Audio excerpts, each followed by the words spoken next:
Hello friends, मेरा नाम सुनील रंजन है और मैं इंग्लिश फैकल्टी मेंबर हूँ।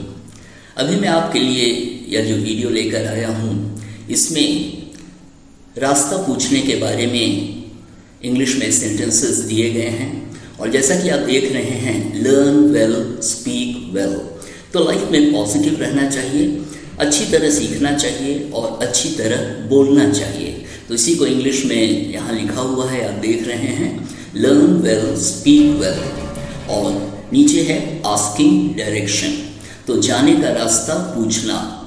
तो जाने का रास्ता पूछना बहुत तरह के सेंटेंसेस होते हैं, तो मैं इसी पे आपको बताता चलूँगा कि हम कैसे पूछते हैं। अगर हमें कहीं जाना है तो हम रास्ता लोगों से कैसे पूछते हैं। तो जाने का रास्ता पूछना मतलब आस्किंग डायरेक्शन।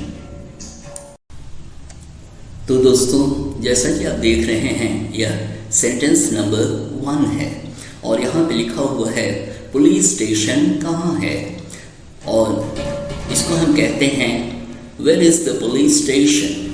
तो पुलिस स्टेशन कहाँ है, और इंग्लिश में भी लिखा हुआ है पुलिस स्टेशन कहाँ है, क्योंकि जिनको हिंदी नहीं आती है उनको आसानी से यह सेंटेंस समझ में आ जाएगा। तो इसीलिए इसको हम कहते हैं where is the police station. और ये है दोस्तों नंबर 2। तो जब आपको पूछना होता है तो बहुत तरीके से आप पूछते हैं, और यहाँ पे है मैं लाइब्रेरी कैसे जाऊँ। मतलब सुनने वाला समझ जाता है कि आप रास्ता तलाश रहे हैं। तो मैं लाइब्रेरी कैसे जाऊँ, कोई भी जगह हो सकती है, लाइब्रेरी की जगह आप कोई भी जगह का नाम अपनी तरफ से ले सकते हैं। तो मैं लाइब्रेरी कैसे जाऊं, और पुस्तकालय इसकी हिंदी होती है, लेकिन लाइब्रेरी इतना कॉमन वर्ड है कि हिंदी बोलने वाले भी बखूबी लाइब्रेरी ही बोलते रहते हैं। तो मैं लाइब्रेरी कैसे जाऊं, तो इसको इंग्लिश में कहते हैं how do I get to library. How do I get to library. Get का बहुत तरह से यूज़ होता है, यहाँ जाने के सेंस में गेट का यूज़ है। और मेरे वीडियोस आप देखेंगे, मैं बनाता रहता हूँ वीडियो स्टूडेंट्स के लिए। तो गेट का बहुत मीनिंग होता है, जैसे गेट हियर आप कहते हैं, इसका मतलब हो जाता है कम हियर। जब हम कहते हैं गेट देयर तो उसका मतलब होता है गो देयर। तो सिचुएशन पे डिपेंड करता है कि गेट का आप कैसे यूज़ करते हैं। और ये बड़ा ईजी है इस तरह से कहना, how do I get to library. और दोस्तों यहाँ हम देखते हैं नंबर 3, मतलब सेंटेंस नंबर 3। और इसमें जैसा कि आप देख रहे हैं सबसे नज़दीक का पोस्ट ऑफिस कहाँ है। पोस्ट ऑफिस को हम डाकघर कह सकते हैं, लेकिन मैंने कहा ना कम्युनिकेट करने के लिए आपके शब्द इजी होने चाहिए। बहुत कठिन आप यूज़ करेंगे तो सुनने वाले भी परेशान हो जाएंगे। तो कम्युनिकेशन के लिए ज़रूरी है कि आप सरल भाषा ईजी लैंग्वेज का यूज़ करें। तो यहाँ सेंटेंस है सबसे नज़दीक का पोस्ट ऑफिस कहाँ है। तो इसको इंग्लिश में कहते हैं where is the nearest post office. तो where is the nearest post office. और यदि आप अच्छी तरह उच्चारण करके बोलेंगे तो आपकी भाषा में एक खूबसूरती भी झलकेगी। और आगे बढ़ते हुए हम देखते हैं ये नंबर 4 है और यहाँ पे लिखा हुआ है क्या आप मुझे रेलवे स्टेशन का रास्ता बता सकते हैं। क्या आप मुझे रेलवे स्टेशन का रास्ता बता सकते हैं। तो इसमें इसकी इंग्लिश होगी can you tell me the way to the railway station. और एक बात और मैं कहूँगा, ऑफ द रेलवे स्टेशन नहीं होगा बल्कि टू द रेलवे स्टेशन, क्योंकि आप उस तरफ जा रहे हैं और किसी दिशा में हम जाते हैं किसी निश्चित जगह पे तो हम टू का यूज़ करते हैं।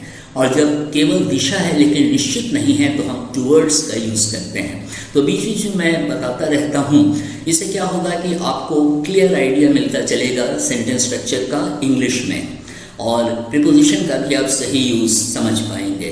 तो क्या आप मुझे रेलवे स्टेशन का रास्ता बता सकते हैं, और उसको इंग्लिश में हम कहते हैं can you tell me the way to the railway station. और यहाँ हम देखते हैं नंबर 5, मतलब सेंटेंस नंबर 5 है यहाँ। तो यहाँ हम देखते हैं क्या हम चेन्नई के लिए सही रास्ते पर हैं। और चेन्नई आपको मालूम ही होगा तमिलनाडु की राजधानी, कैपिटल ऑफ तमिलनाडु है ये तो भारत में।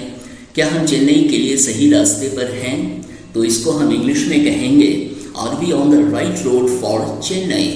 मतलब आप चेन्नई के बारे में बात कर रहे हैं और आप कंफर्म होना चाहते हैं कि आप चेन्नई के लिए सही रास्ते पर हैं या नहीं, तो इसलिए आप कहते हैं are we on the right road for Chennai. और यहाँ हम सेंटेंस नंबर 6 पे आते हैं और इसमें क्वेश्चन के रूप में नहीं है यह सेंटेंस, लेकिन इसमें क्वेश्चन झलक रहा है। तो यहाँ है मैं यह पता खोज रहा हूँ। तो मैं यह पता खोज रहा हूँ को इंग्लिश में कहेंगे I am looking for this address. और दोस्तों एड्रेस नहीं होता है, इसको हम कहते हैं एड्रेस। और अब बार बार बोलेंगे लोग मुस्कुराकर आपको देखने लगेंगे, लेकिन आप जो बोल रहे हैं वही सही प्रोनाउंसिएशन है। तो इसलिए I am looking for this address मतलब मैं यह पता खोज रहा हूँ। तो I am looking for this address. और दोस्तों यहाँ हम देखते हैं नंबर 7 में है मैं यहाँ एक होटल का पता कैसे लगाऊं।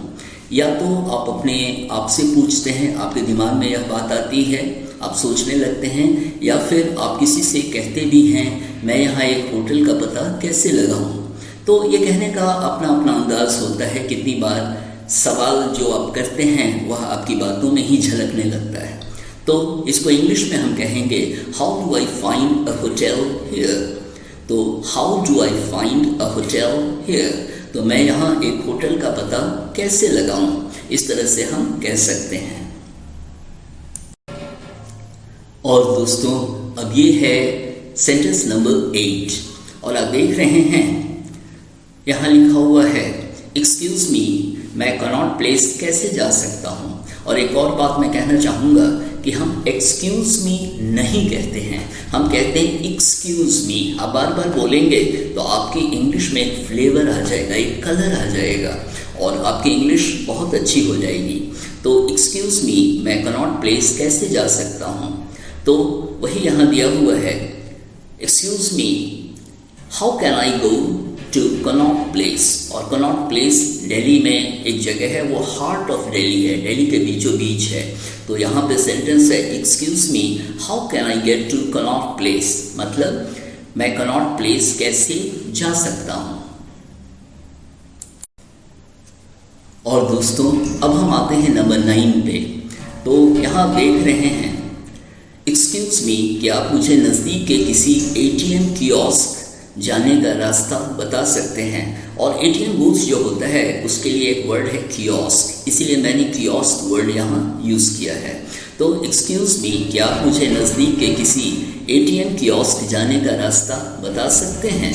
तो इसको इंग्लिश में हम कहते हैं excuse me could you direct me to some nearby ATM kiosk.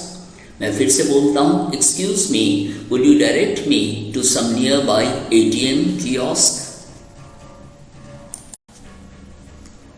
और दोस्तों ये है फाइनल सेंटेंस नंबर 10। और इतने एक्सप्रेशंस आप जान जाएंगे, इतने तरीके से जब आप बात कर सकते हैं तो आपकी इंग्लिश वाकई ऑर्डिनरी नहीं है बल्कि बहुत खूबसूरत इंग्लिश आपकी है। तो अब सेंटेंस यहाँ आप देख रहे हैं क्या मैं बस स्टॉप जाने का रास्ता जान सकता हूँ। क्या मैं बस स्टॉप जाने का रास्ता जान सकता हूँ, तो इसको हम इंग्लिश में कहते हैं may I know the way to the bus stop. May I know the way to the bus stop. और बार बार प्रैक्टिस करेंगे तो आपको अच्छी आदत पड़ जाएगी इंग्लिश में बात करने की, और अपने आप जैसा सिचुएशन होगा अपने आप आपके दिमाग में ये सब सेंटेंसेस दौड़ जाएंगे और आप बखूबी किसी से भी बहुत आसानी से बात करने लगेंगे, सवाल पूछने लगेंगे।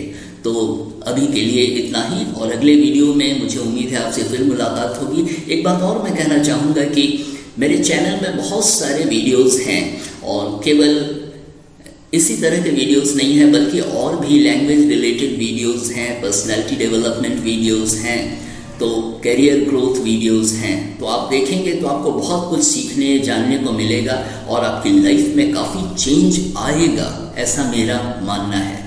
Thank you.